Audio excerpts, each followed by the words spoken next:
A casa do meu avô não é um lugar para memórias felizes. Ela fica no fim de uma estrada de terra que a maioria dos mapas ignora, cercada por pinheiros altos e mergulham o terreno na escuridão, mesmo durante o dia. Herdei-a há 3 meses, a casa e tudo o que havia dentro. O ar aqui é pesado, carregado com o cheiro de poeira antiga, madeira úmida e a solidão profunda de um homem que morreu sem se despedir de ninguém. Eu não vim para cá por nostalgia, vim porque não tinha para onde ir. Dentre os objetos que vieram com a casa, um deles me chamou a atenção.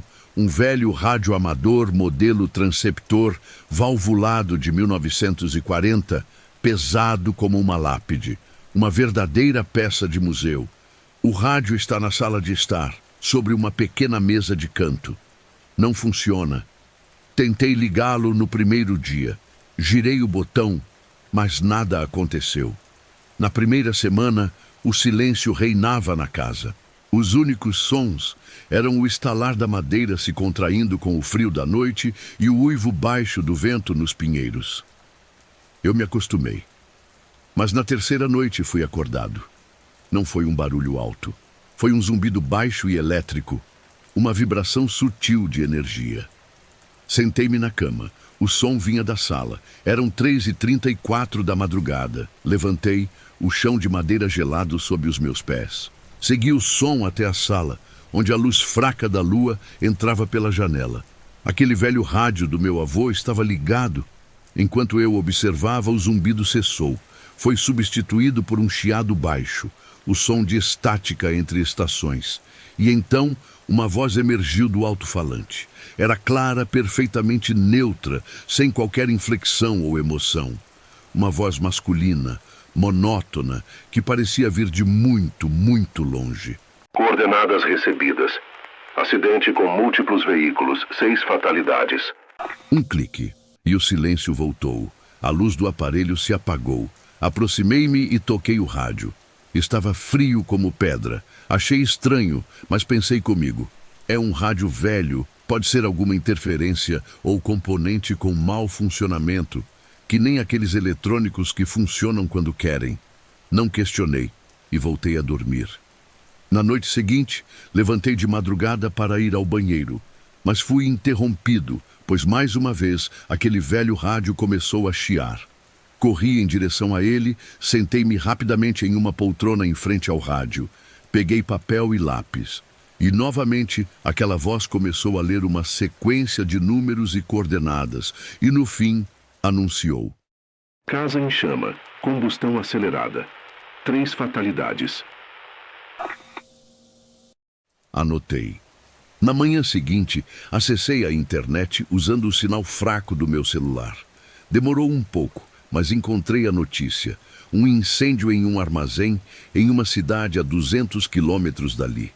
As coordenadas batiam, as fatalidades também. Isso se tornou meu ritual noturno. Eu fazia café, sentava-me na poltrona e esperava o relógio dar 3h34 da madrugada. O único som que se ouvia era o arrastar do meu lápis no papel, registrando tragédias anônimas. Colapso de mina, descarrilamento de trem, vazamento químico, sempre preciso, sempre distante. O medo vinha acompanhado de uma curiosidade mórbida, e aquela voz era meu novo companheiro. Há 2 semanas, a chuva começou. Uma chuva fria e incessante. Dentro de casa, o ar ficou ainda mais frio. A voz no rádio continuou: Estrutura comprometida. Queda iminente. Possíveis fatalidades. Senti um arrepio diferente. As coordenadas eram próximas. Muito próximas. Consultei o mapa no meu celular. A localização era a 3 quilômetros perto de mim, a casa onde morava um casal de idosos que eu via de vez em quando pegando a correspondência. Passei o dia inteiro olhando pela janela, esperando. O que eu poderia fazer? Ir de madrugada até a porta da casa deles e dizer: Olá, o rádio fantasma do meu avô disse que sua casa vai cair? A chuva engrossou e ouvi um som que não veio do rádio. Um som alto e profundo, seguido de um estrondo que fez o chão da minha casa vibrar. Na manhã seguinte, a chuva parou. Andei pela rua da casa até ver uma movimentação estranha na casa do casal de idosos. Havia uma ambulância e carros da polícia. O velho carvalho que ficava ao lado da casa havia sido atingido por um raio, o partindo ao meio. Um galho maciço havia esmagado o telhado do quarto deles, deixando o casal em estado grave. Naquela noite, eu não consegui tomar café. Apenas sentei e esperei. O bloco de notas em branco sobre os joelhos. 3h34 da madrugada. O zumbido, a luz, o chiado e a voz. Marcos Antônio. Era meu nome. Meu lápis caiu no chão. O som ecoou na sala silenciosa. Meu coração parou. A voz nunca havia dito um nome. Nunca. Ela esperou e então continuou. 3, 8, ponto, 7, 9, 5, 2. Minhas mãos tremiam tanto que mal consegui pegar o celular. Abri o aplicativo de mapa. Eu não precisava, eu já sabia. As coordenadas eram as da casa do meu avô, a casa onde eu estava. A voz voltou, mas não com números. Homem sentado, poltrona de couro, respiração irregular, em pânico, ouvindo a frequência dos mortos. Pulei da poltrona num salto instintivo. Frequência dos mortos? Isso é loucura. Mas antes que eu pudesse pensar qualquer coisa, a voz disse algo que gelou minha alma. Sequência final iniciada. Porta da frente, destrancada. Ouvi um som. Não veio do alto-falante do rádio, veio da porta. Um clique, o som do trinco sendo pressionado. Fiquei paralisado encarando a porta. A voz falou no rádio pela última vez. Transmissão encerrada. O zumbido cessou. A luz do rádio se apagou, mas o silêncio na sala não durou. Ele foi quebrado por outro som, vindo da entrada. O rangido lento e deliberado da porta da frente se abrindo. Foi um som longo e torturado, um rangido da madeira velha. Ele parou quando a porta estava totalmente aberta, criando um retângulo de escuridão profunda. O vento frio da noite entrou, trazendo consigo o cheiro de terra molhada, mas nada mais. Não havia ninguém ali, nenhum vulto, nenhuma criatura. Apenas a varanda vazia e a noite. Por um tempo que pareceu uma eternidade, fiquei paralisado de medo. Meu corpo se recusava a obedecer. O rádio havia anunciado. A porta havia obedecido. Era uma lógica irrefutável, tão certa quanto a das coordenadas e fatalidades que eu anotara noite após noite. Parei na soleira, olhando para a escuridão. Nada. A chuva havia diminuído para uma garoa fina. Estendi a mão trêmula e agarrei a maçaneta fria. A porta se moveu sem resistência. Eu a fechei. Girei o ferrolho. Deslizei a corrente. Quando me virei de volta para a sala, o ar estava diferente. Era pesado, denso, como o ar antes de uma tempestade de raios. Havia uma eletricidade palpável que fazia os pelos dos meus braços se arrepiarem. A casa, que antes era apenas velha e solitária, agora se sentia consciente, observadora. Andei lentamente pela casa. Cozinha, quarto.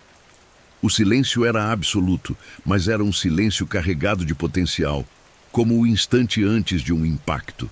Cada sombra parecia mais profunda, cada canto mais escuro. Eu sentia olhares sobre mim.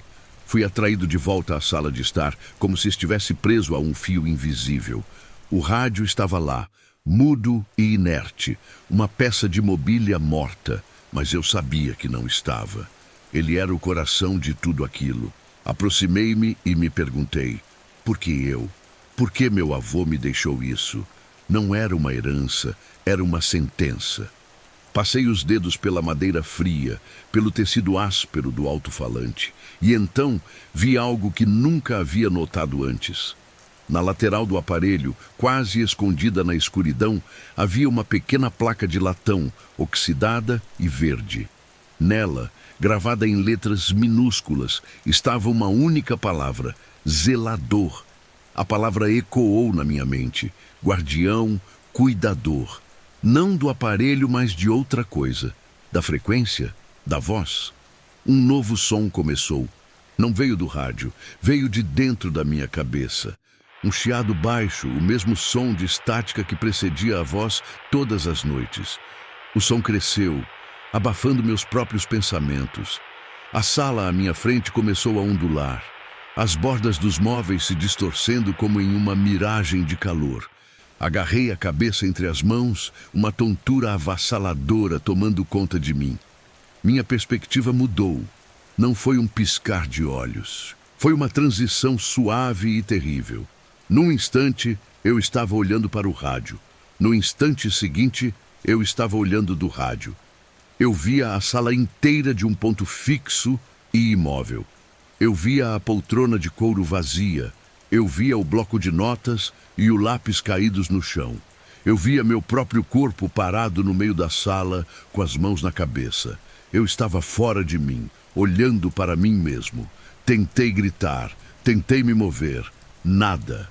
Eu era uma consciência presa, um observador cativo. O pânico que senti foi tão absoluto, tão cósmico, que não tinha som. Então, senti um impulso, uma necessidade, uma função a ser cumprida. Era como uma sede que precisava ser saciada. Abri a boca. Não a minha boca física, mas uma boca conceitual, o ponto de origem desta nova consciência. E as palavras vieram. Não eram minhas palavras, não era minha voz, era a voz. Clara, neutra, monótona. 3, 4.9028. Colisão frontal. BR-470. 4 fatalidades. As palavras ressoaram no espaço, destinadas a um receptor desconhecido. A transmissão estava completa, e eu entendi. Meu avô não morreu. Ele foi substituído. Eu não herdei uma casa ou um rádio. Eu herdei o posto. Eu sou o novo zelador, o novo farol, transmitindo desastres do mundo através da frequência dos mortos.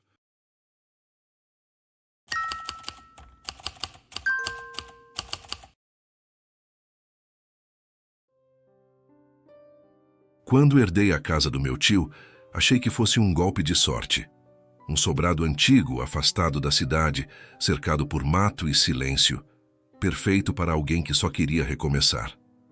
Durante o dia, a casa era comum, velha, mas acolhedora. À noite, porém, tudo mudava. Paredes onde antes havia portas, corredores que pareciam se estender além da lógica, espelhos que surgiam em lugares estranhos e sumiam ao amanhecer. Uma porta no fim do corredor que nunca se abria. Às vezes, o silêncio era tão profundo que parecia que a casa esperava algo. No início, achei que fosse coisa da minha cabeça. Estresse, talvez. Falta de sono. Mas quanto mais tempo passava ali, mais a casa parecia reagir à minha presença. Como se me observasse com uma curiosidade desconfortável. Nunca tive muita relação com meu tio. Ele era o tipo de parente mencionado em reuniões de família, sempre descrito como excêntrico, recluso e cheio de manias. Morava sozinho naquela casa antiga, isolada de tudo e todos. Quando morreu, recebi uma carta, escrita à mão, informando que a propriedade seria minha. Sem burocracia, sem inventário, apenas um endereço e uma chave. Na época, eu estava no fundo do poço. Tinha pedido demissão de um emprego horrível, com um chefe que só gritava e xingava. Morava de favor, com dívidas se acumulando. Aos 38 anos, sem conquistas, o sentimento de fracasso e desânimo me corroía. Aceitei a casa sem hesitar. A verdade é que eu só queria fugir de tudo e de todos. Após uma breve viagem, cheguei ao local. A casa era imponente, de madeira escura, com janelas altas e uma varanda que estalava a cada passo. Não havia vizinhos à vista, nem casas próximas. Entrei sem grandes expectativas. O cheiro de madeira velha pairava no ar, poeira cobria os cantos e móveis estavam escondidos sob lençóis brancos. Era como se o tempo ali tivesse parado. A primeira noite foi, no mínimo, estranha. Cansado da viagem, me acomodei no que parecia ser o quarto principal, fechei as janelas e dormi. Acordei de madrugada com vontade de ir ao banheiro. No escuro, tateei as paredes até a porta. Mas algo estava errado. O corredor parecia muito mais longo do que eu lembrava. A madeira rangia sob meus pés, e o som ecoava como se eu estivesse em um túnel abandonado. As paredes eram altas e distantes, as janelas e quadros completamente engolidos por um preto que parecia o próprio vazio. O ar era espesso e o teto se perdia em uma névoa escura. Mas o que mais me desconcertou não foi a arquitetura ou o vazio. Foi a sensação. Aquele corredor parecia revestido de melancolia, como se a tristeza estivesse impregnada nas paredes. Cheguei ao banheiro, ou onde ele deveria estar, e encontrei uma porta estreita demais. Precisei me espremer para entrar. O cômodo era minúsculo, com um espelho quebrado e o vaso tão próximo da pia que mal dava para me mover. A luz amarelada era sufocante. Ao voltar para o quarto, passei por um espelho enorme no corredor que não estava lá antes. Pior, ele não mostrava meu reflexo. Meu coração disparou e eu mal conseguia raciocinar. Virei as costas e segui em frente. Ao chegar ao quarto, gelei. Tudo estava errado. A cama flutuava no meio do cômodo e os móveis, cômoda, cadeira, abajur, estavam grudados no teto, como se a gravidade tivesse desaparecido. Algo ali me encarava. E um frio percorreu minha espinha. Pisquei. Tentei entender.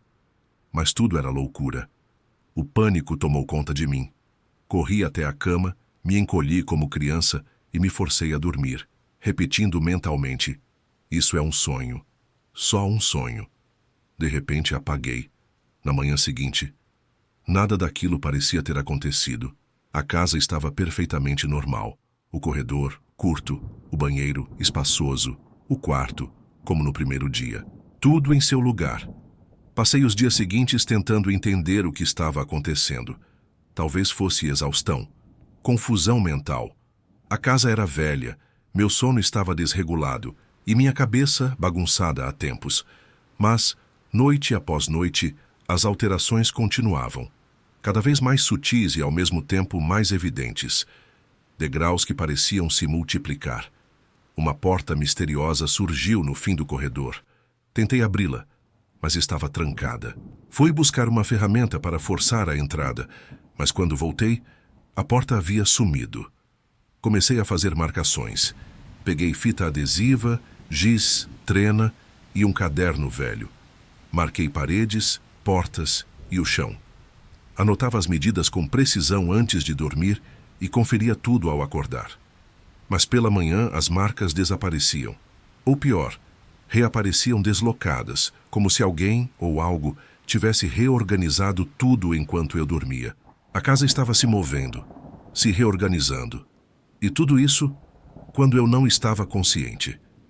Então veio a pior noite até aquele momento. Acordei de madrugada sem abrir os olhos. Sonolento, virei-me para o lado, buscando uma posição melhor. Foi quando bati a cabeça com força em algo de madeira. Abri os olhos instantaneamente e fui engolido pelo breu. Não havia luz, nenhum som, apenas minha respiração, cada vez mais ofegante. Tentei esticar os braços, mas esbarrei em superfícies duras dos dois lados. Minhas pernas também estavam presas. O teto, a poucos centímetros do meu nariz. Toquei com as mãos. Eram tábuas de madeira, velhas, frias. Estava em um espaço apertado, sufocante, como um caixão. O pânico foi imediato. Gritei, soquei as laterais, tentei empurrar o que parecia ser a tampa. Rasguei as unhas. Gritei até minha garganta arder. Me debati como um animal preso. No auge do desespero, acordei. Na cama. De manhã. A janela estava aberta. O sol forte invadia o quarto. Pássaros cantavam como se nada tivesse acontecido. Como se tudo fosse apenas um pesadelo. Mas, quando me levantei e tirei a blusa, vi que meus braços e pernas estavam roxos, cobertos de hematomas. A dor era real. O sangue era real. Se aquilo foi um sonho, por que meu corpo acordou como se eu tivesse sido enterrado vivo? Comecei a vasculhar a casa em busca de pistas. No sótão, encontrei uma caixa com diários, anotações e diagramas. Na primeira página estava escrito: a casa cresce à noite. Cômodos surgem onde há brechas emocionais. Ela reage a mim, me espelha, me absorve. Meu tio parecia obcecado por algo chamado arquitetura viva. Teoria sobre espaços que se moldam à mente do ocupante. Um lugar que responde não ao tempo, mas ao estado emocional de quem vive ali. Em um dos últimos cadernos ele escreveu: "Se você está lendo isso, é tarde demais para sair." Comecei a perder a noção do tempo. Passava horas tentando sair de cômodos que se distorciam. Via vultos nas janelas, como se alguém me observasse. Certa vez, meu reflexo se moveu um segundo depois de mim, como se não fosse eu, mas algo tentando me imitar. Revisitando os diários do meu tio, encontrei uma anotação borrada que havia passado despercebida. O segredo não está nas paredes, está em quem as ocupa. A casa é um espelho, um organismo vivo, um reflexo da desordem dentro de quem a habita. Então percebi. Desde que cheguei, eu estava em ruínas. Perdi o emprego, a fé em mim mesmo, talvez até a vontade de viver. A casa apenas refletia como eu estava por dentro, devastado. Na última noite não consegui dormir. A casa estava assustadoramente quieta, como se aguardasse uma decisão minha. Sentei na cama e olhei ao redor. O quarto parecia o mesmo. Ao abrir a porta, não encontrei o corredor de sempre. Em vez disso, vi a porta que havia desaparecido antes, agora transformada. Meu nome completo estava gravado na madeira, e ela se encontrava entreaberta, convidando-me a entrar. A sala era completamente vazia, apenas uma poltrona virada para um espelho enorme, fixado na parede oposta. O silêncio era absoluto. Sentei-me na poltrona e a porta se fechou atrás de mim com um baque surdo. O som da tranca girando ecoou no vazio.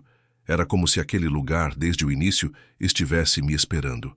No espelho, vi uma versão de mim que nunca tive coragem de admitir que existia. Não era um reflexo sereno ou forte.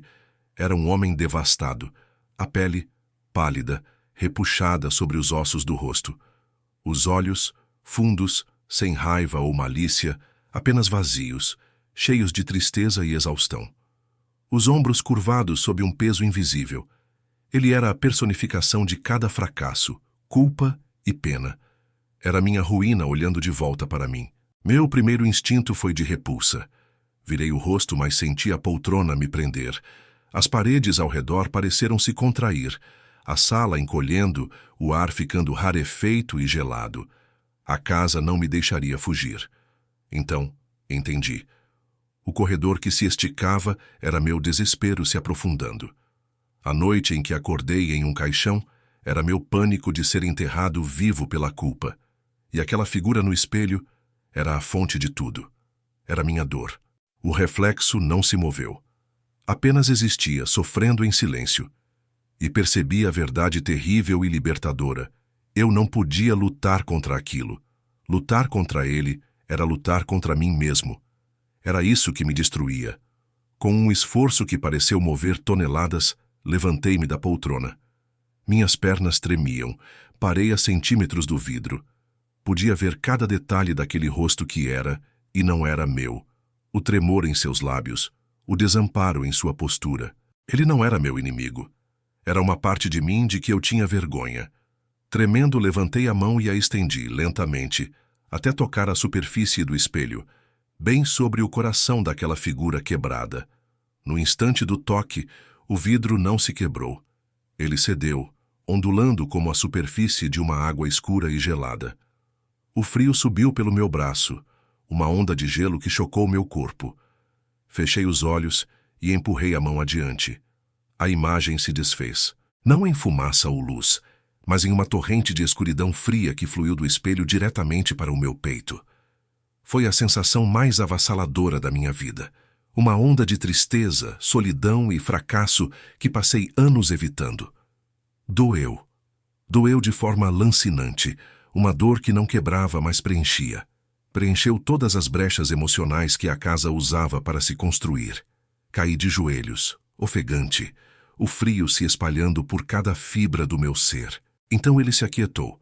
O peso esmagador se transformou em apenas peso, uma parte de mim. Não mais uma entidade separada para ser temida, mas uma cicatriz para ser carregada. Chorei, mas, pela primeira vez, Não eram lágrimas de desespero. Eram de alívio, de libertação. Um calor suave emanou das paredes e a luz na sala se tornou branda, como a do amanhecer. Olhei para cima. No espelho, agora, havia apenas meu reflexo, cansado, com o rosto marcado pelas lágrimas, mas inteiro. Meus olhos não estavam mais vazios. Eram apenas meus. Levantei-me e a casa estava quieta, em paz. Porque eu estava em paz. Ela não queria me assombrar. Queria que eu parasse de me assombrar. Muitos pensam que uma casa assombrada é um lugar com fantasmas. Agora sei que o verdadeiro terror é morar em um lugar que sente sua dor.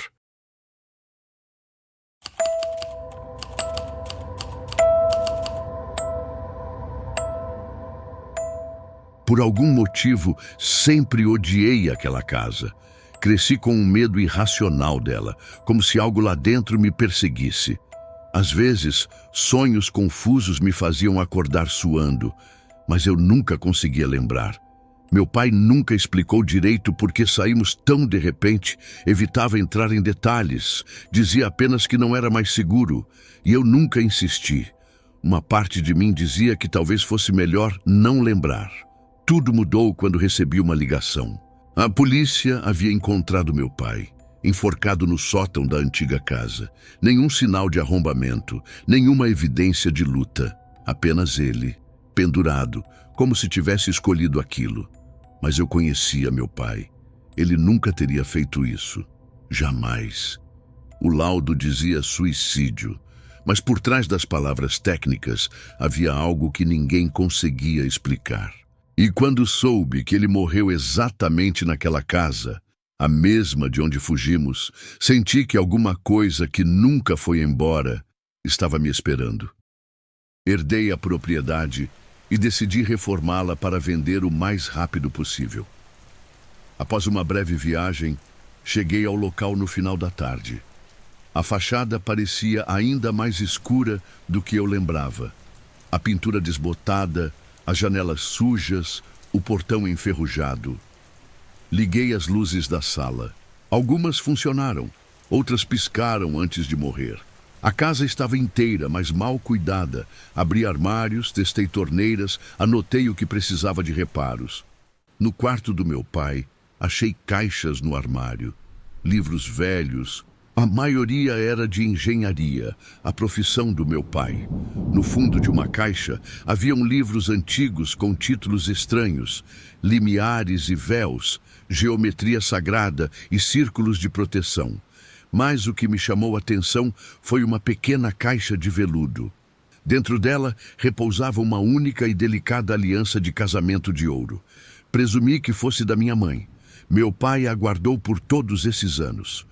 Um nó se formou na minha garganta. Fechei a caixa e guardei-a no bolso. Decidi verificar o resto da casa.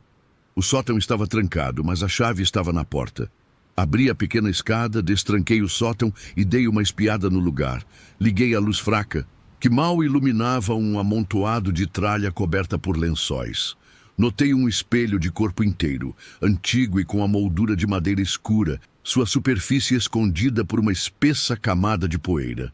Fechei a porta e por um segundo achei ouvir uma melodia distante, suave, quase infantil.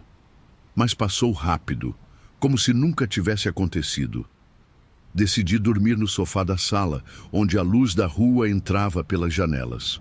Tranquei todas as portas e deixei as luzes acesas. Adormeci rápido. Acordei na madrugada, a sala mergulhada na escuridão, embora eu tivesse certeza de que as luzes estavam ligadas. Nenhum som. Meus olhos abriram sozinhos, mas meu corpo não se movia. A respiração saía fraca. Braços e pernas pareciam colados ao sofá. No reflexo da tela escura da antiga televisão, vi uma silhueta semelhante à de um homem, com 2 pontos vermelhos brilhando como se fossem brasas. Um vento gelado roçou meu pescoço e um sussurro baixo ecoou. Você voltou. Meu peito apertou, o desespero crescendo. Forcei os dedos, lutei contra o peso, até que com um estalo, meu corpo se libertou. Os pontos vermelhos sumiram.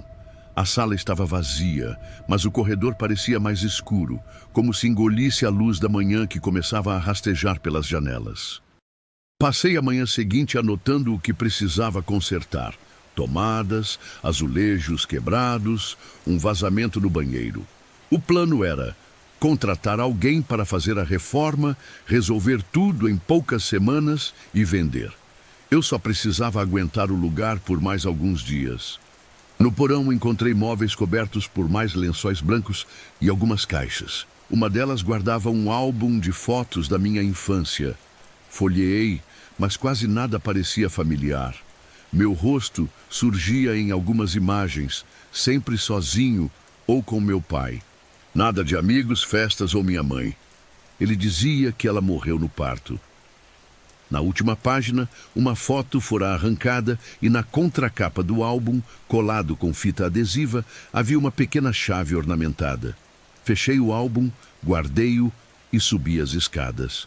Evitei os espelhos pelo caminho, sem saber por quê.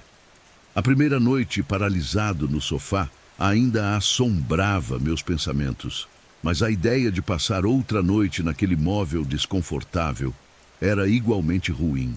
Eu precisava estar descansado para planejar as reformas. Então decidi dormir no meu antigo quarto. Subi as escadas, o silêncio da casa pesando sobre mim.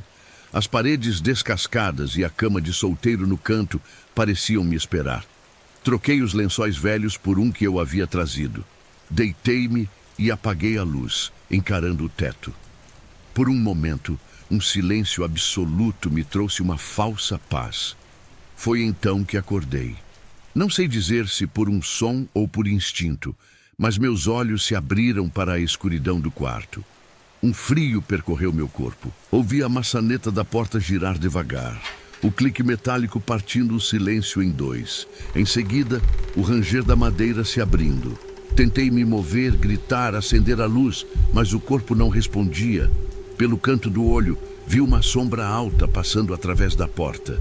E então vi um homem de chapéu preto parado no batente. Não era imaginação. Os olhos surgiram em seguida. 2 pontos vermelhos pulsando na escuridão. Observando. O desespero apertou meu peito. Estar consciente, imóvel diante daquela coisa. Era uma agonia silenciosa, mas agora havia mais que medo. Havia um reconhecimento que eu não conseguia explicar.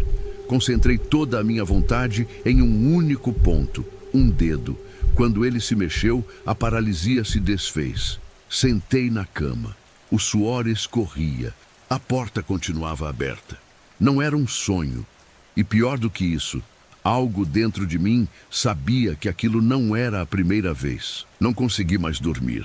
Fiquei sentado na cama, encolhido sob o cobertor, com os olhos fixos na escuridão do corredor. Cada estalo da madeira velha da casa era um passo se aproximando. Quando os primeiros raios de sol da manhã invadiram o quarto, senti um alívio. O medo não foi embora, mas a luz do dia o deixou suportável. A ideia de contratar uma equipe de reforma e sair dali parecia ingênua agora. Havia algo errado com aquele lugar, algo que uma camada de tinta e a troca de alguns azulejos não iriam consertar. Movido por uma urgência que misturava pavor e raiva, fui para o quarto do meu pai. Se havia respostas, elas estariam lá. Virei as caixas, folheei cada livro em busca de anotações, bati nas paredes procurando por um som oco. Nada. Mas ao passar a mão pela parte de baixo de uma gaveta da cômoda, senti uma saliência. Forcei com a unha e uma lasca de madeira se soltou, revelando um pequeno caderno de couro preto. Foram segundos, talvez minutos. Segurei o caderno fechado. Parte de mim não queria abrir. Como se, ao fazê-lo, eu soubesse que nada seria como antes. Meu coração disparou. Minhas mãos tremiam quando abri o caderno. Logo na primeira página, presa com um clipe de papel, estava a metade rasgada da foto do álbum. Uma mulher linda e sorridente segurava um bebê. Algo dentro de mim gritava que era minha mãe. Nós, em nossa única foto juntos. No verso, a caligrafia do meu pai. Sempre vou amar vocês. Um soluço seco arranhou minha garganta. Forcei-me a ler o caderno, uma folha solta escrita com a caligrafia apressada. Ele voltou, mas não como antes. Está mais esperto. Usa meu filho contra mim. Ele me mostra visões, pesadelos tão reais que acordo gritando. Neles, meu filho está naquela maldita casa, chamando por mim enquanto a sombra o observa. Eu sei que é um truque, uma mentira para me atrair de volta para a fonte de seu poder. Tentei ligar para meu filho, ouvir sua voz, mas a chamada nunca completa, só estática. A dúvida está me matando. E se não for um truque? Virei as páginas seguintes, todas em branco, até a última folha do caderno. A caligrafia aqui era diferente, firme, resignada, escrita no dia em que ele morreu. A dúvida me venceu e eu voltei para casa e procurei pelo meu filho em todos os lugares, mas nenhum sinal. A casa se fechou como um caixão. Não consigo mais sair. Há apenas frio e escuridão. Ele nos quer. Ele não pode ter o que não existe mais. É a única forma de cortar o laço que ele usou para me arrastar até aqui. Adeus, meu filho. Perdoe-me por não ser mais forte. O caderno escorregou dos meus dedos. Ele não voltou para ser uma isca. Ele foi enganado, torturado psicologicamente até que sua razão se partiu. Ele lutou até o fim. Seu último ato não foi de fraqueza, mas um ato desesperado para me proteger. E ao voltar para casa, fiz exatamente o que aquela coisa queria. Naquele exato instante, foi possível ouvir um som vindo do sótão. Parecia ser uma suave e melancólica melodia, vinda de uma antiga caixa de música infantil. Um arrepio percorreu minha espinha. A raiva ferveu dentro de mim, momentaneamente superando o medo. A imagem do meu pai, torturado e encurralado, me deu uma fagulha de coragem. Com o coração disparado, subi a escada dobrável que levava ao sótão. A música ficava mais clara. O ar era gelado. A única lâmpada pendurada no teto projetava uma fraca luz amarela sobre pilhas de móveis velhos e caixas cobertas por lençóis fantasmagóricos. A caixa de música estava em cima de um baú antigo, a pequena bailarina girando. Então, a música parou. A portinhola do sótão se fechou atrás de mim, mergulhando o lugar em uma escuridão quase total, quebrada apenas pela luz fraca da lâmpada. O frio se intensificou e eu soube que não estava mais sozinho. Virei-me lentamente. No canto mais escuro do sótão, a escuridão começou a se adensar, a se erguer do chão como fumaça negra. A silhueta alta tomou forma. O chapéu de abas largas e seus olhos vermelhos se acenderam na escuridão, fixos em mim. Ele me encurralou. Recuei, tropeçando em uma caixa. Caí para trás, minhas mãos tentando aparar a queda. Minha mão direita bateu em algo frio, o espelho de corpo inteiro que eu havia notado antes, encostado na parede. O impacto fez com que ele tombasse para a frente, girando em minha direção. A criatura avançou, movendo-se com uma velocidade sobrenatural. Não havia para onde correr. Por um instante, tudo ficou em câmera lenta. O espelho empoeirado, caindo em minha direção. A figura sombria, pairando sobre mim. E quando o espelho se alinhou, antes de bater no chão, ele capturou a imagem da criatura por uma fração de segundo. O efeito foi imediato e violento. A criatura estremeceu, sua forma sólida vacilando. Seus olhos vermelhos se desviaram de mim, atraídos por seu próprio reflexo. Ela levou as mãos ao que seria seu rosto, como se sentisse uma dor insuportável. Com um rugido de fúria e agonia, a entidade se desfez em uma nuvem de fumaça escura que foi sugada de volta para as sombras do sótão. A lâmpada piscou e voltou ao normal. A portinhola se abriu com um clique. O silêncio retornou. Eu estava no chão, ofegante, o coração disparado. Olhei para o espelho, agora caído no chão, sua superfície empoeirada virada para o teto. Eu tinha sobrevivido. O espelho era a chave. Mas por quê? A resposta estava com a única pessoa que o enfrentou: minha mãe. Naquele momento lembrei da pequena chave que encontrei no porão. Investiguei a caixinha de música e percebi que a chave encaixava perfeitamente, e dentro dela encontrei algo que mudou tudo. Encontrei um tipo de diário ou livro de feitiços, contendo uma mistura de pesquisa acadêmica, folclore antigo e anotações pessoais. Do meio do diário, uma folha de papel caiu. Nela estava escrito as seguintes palavras: Eu o subestimei. Em todos os meus anos de trabalho, lidando com espíritos, nunca encontrei algo como ele. Tentei fazer um ritual de banimento, mas algo deu errado. Ele se enfureceu e agora quer a mim e a minha família. Ela o chamava de Spéculo Umbra, o demônio do espelho. Não lute contra a forma que a sombra assume. A forma é uma mentira. Não responda às vozes que ela usa. As vozes são roubadas. Quando forçada a se encarar, ela não vê a figura aterrorizante que projeta. Ela vê o que realmente é, um nada disforme, um buraco na realidade. Este confronto com seu próprio vazio causa uma dissonância existencial tão violenta que sua forma se desfaz. É como mostrar a um fantasma que ele está morto. Ela descrevia um ritual de banimento diferente daquele que tinha usado da primeira vez. Esse ela mesma tinha criado, especificamente para lidar com aquele demônio. Desci do sótão, não mais como um homem assustado, mas como um soldado marchando para a guerra. A casa inteira parecia me observar, cada sombra se contorcendo no canto dos meus olhos.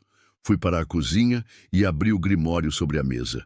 O ritual exigia um círculo de contenção e 2 focos de poder. Um círculo de sal, um perímetro de pureza para conter a energia. O primeiro, o amor sacrificado, um símbolo do futuro que foi roubado. Eu já tinha a foto do meu pai e dela, que encontrei no diário dele. O segundo, o vínculo sagrado. A anotação dizia que a sombra recua perante o símbolo de uma união verdadeira, uma prova do amor que existiu antes da dor. Ao lado, um pequeno desenho de 2 anéis entrelaçados. Meu sangue gelou. Minha mão, quase por vontade própria, foi até o meu bolso. Puxei para fora a aliança de ouro de minha mãe. Reuni os itens sobre a mesa da cozinha, a foto e a aliança. Por fim, peguei uma faca pequena da gaveta. O peso do que estava prestes a fazer era esmagador. Foi quando a casa reagiu. As luzes da cozinha piscaram violentamente. Um frio intenso desceu sobre mim e os sussurros começaram, se enrolando como fumaça nos meus ouvidos. Era a voz do meu pai. Meu filho, não faça o ritual. Ele é forte demais. Apertei a faca com força. Era um truque.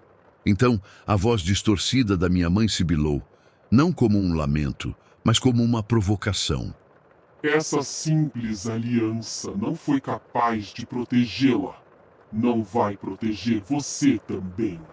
A intenção da mentira era clara, me fazer duvidar da minha única arma. Era um blefe. E ao nomear seu medo, a criatura tremeu. Ergui a aliança e disse em voz alta: se não tem poder, então por que você tem tanto medo dela? As sombras recuaram e um silêncio perturbador tomou conta. Peguei os itens e subi de volta para o sótão. Pela primeira vez, a sombra no espelho saberia o que é ter medo. O ar no sótão estava mais frio do que nunca. A única lâmpada no teto emitia uma luz fraca. Levantei o grande espelho antigo que estava caído. Não hesitei. Qualquer hesitação seria uma fresta para o medo entrar. E o medo era o poder daquela criatura. Coloquei os itens no chão, a foto, a aliança e a faca. Abri o recipiente e comecei a derramar o sal, andando em um círculo preciso ao redor do espelho, assim como minha mãe havia desenhado em seu grimório. O sal caía no chão, criando uma barreira contra a escuridão. Quando o círculo se fechou, A atmosfera mudou. O ar dentro do perímetro de sal parecia mais leve, mais claro, enquanto do lado de fora as sombras pareciam se adensar. Coloquei os 3 focos de poder dentro do círculo. A foto do meu pai e minha mãe, a aliança de ouro e, por fim, peguei a faca e fiz um pequeno corte na mão e deixei que 3 gotas de sangue caíssem sobre o chão. Levante-se, parasita, disse eu com a voz firme. Peguei a aliança, segurei com força. Encare a promessa que você não pôde destruir. O silêncio foi a resposta. Um silêncio pesado. Então, a superfície do espelho começou a ondular como água escura. A poeira em sua superfície se agitou e se desfez, revelando um reflexo. Mas não era o meu. Era o sótão distorcido. E do fundo do reflexo, o demônio dos espelhos emergiu. A sombra no espelho se materializou. Alta, com seu chapéu. Mas desta vez, algo estava diferente. Ela não se projetou para fora do espelho. Estava presa lá dentro, me observando de sua dimensão de vidro. Seus olhos vermelhos queimavam com ódio puro. Uma voz ecoou, não nos meus ouvidos, mas diretamente na minha mente. A voz real da criatura, fria, antiga e cheia de desprezo. Seu pai achou que podia me selar com amor.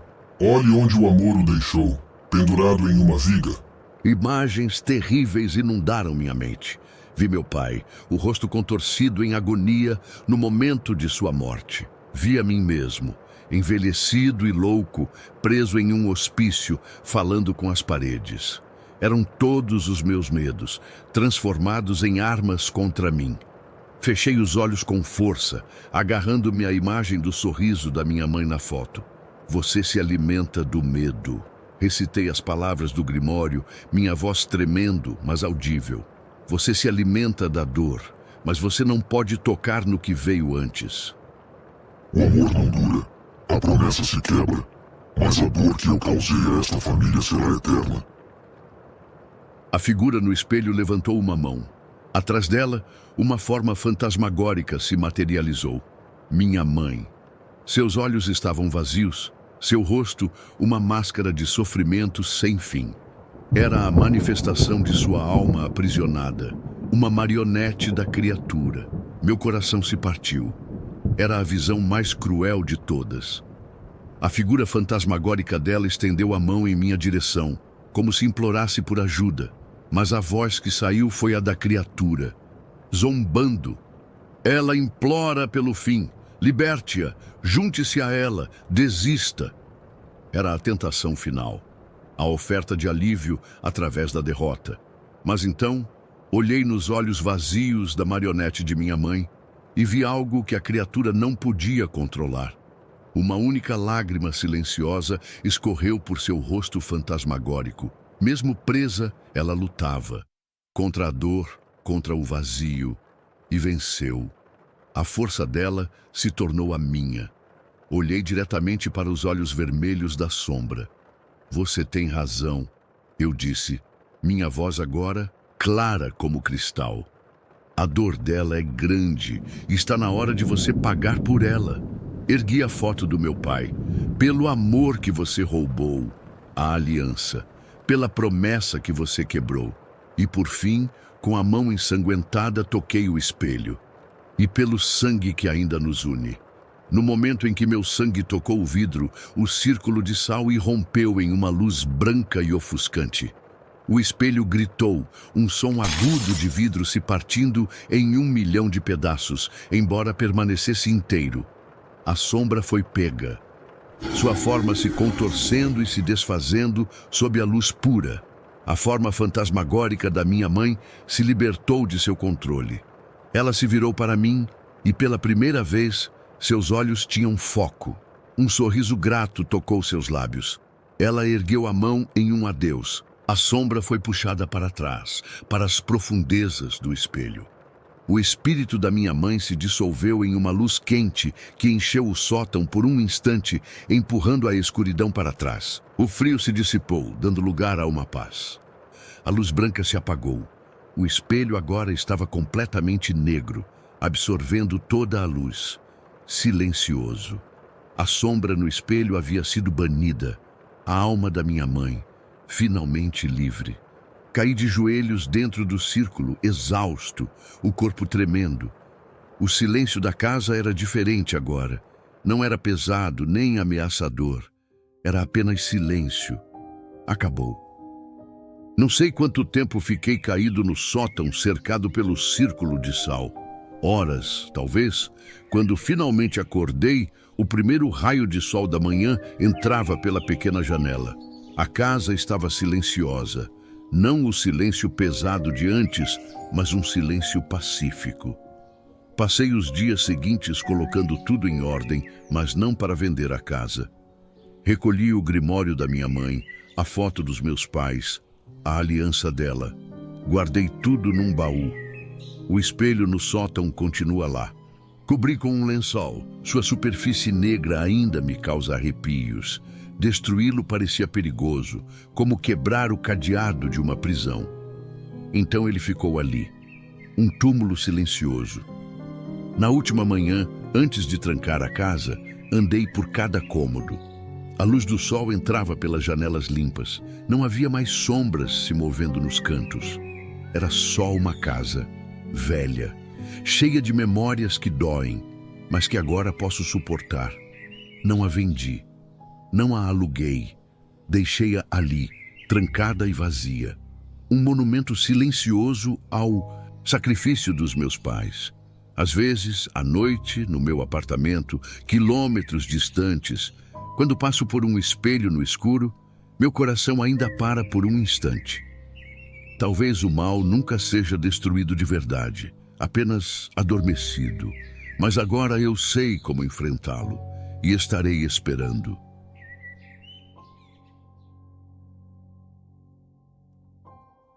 Muito obrigado a você que assistiu até aqui. Peço que deixe seu like, se inscreva no canal e, se possível, comente o que achou do vídeo.